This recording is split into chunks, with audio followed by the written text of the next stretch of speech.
The morning it happened, no one noticed at first. The insects were still insects. Ants marched in lines across sidewalks, flies buzzed against windows, bees traced their familiar patterns through gardens.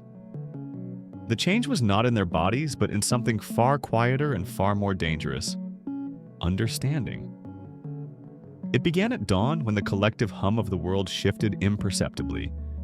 In forests, hives, soil, and shadowed corners of cities, a new awareness flickered on like a billion tiny lights. Instinct sharpened into thought. Memory deepened into history. Signals that had once been simple chemical commands became language, layered and precise. By noon, the ants beneath New York had mapped the city with frightening accuracy. They knew where the heat flowed, where the vibrations were strongest, where the food was wasted.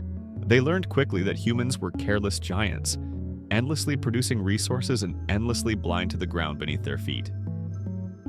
By sunset, ant councils formed in the dark, deciding not how to survive but how to negotiate. In the skies, mosquitoes discovered something even more unsettling: choice. For the first time, they understood what blood was, what it meant to take it, and what fear tasted like in the sweat of human skin. Some swore never to feed again. Others argued that intelligence did not erase hunger, only clarified it. The debate fractured entire swarms. Bees were the first to speak to humanity, though no one recognized it as speech. Farmers noticed their hives behaving strangely. The bees stopped dancing randomly and began tracing identical symbols over and over on the honeycomb walls. Hexagonal warnings, repeated with obsessive care.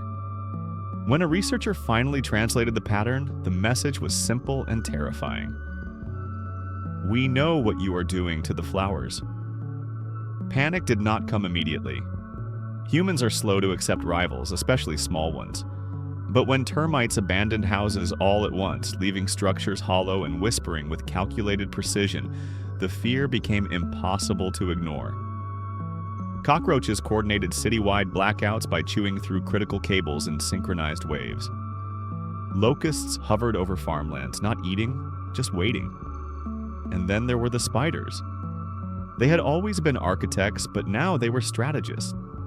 Their webs spread across alleyways and forests alike, not to catch prey, but to transmit vibrations, messages traveling faster than sound.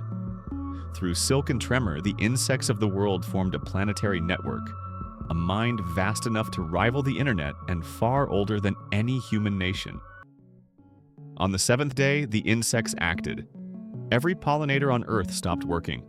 Flowers bloomed and died untouched. Crops failed within weeks. The message, delivered through hacked screens and rearranged grains of sand, visible from satellites, was clear. Intelligence demands respect. You will protect this world, or we will let it starve. Some humans called it extinction-level blackmail. Others called it justice. In the quiet that followed, a child sat in a garden, watching an ant pause at the edge of her shoe. For the first time, it looked up at her, not with instinct, but with curiosity. She knelt, gently moving aside a crumb to clear its path. The ant hesitated, then continued. Somewhere beneath the soil, the councils took note. The future, it seemed, would not be ruled by size or strength, but by how carefully one learned to share a planet where even the smallest lives could think, remember, and decide.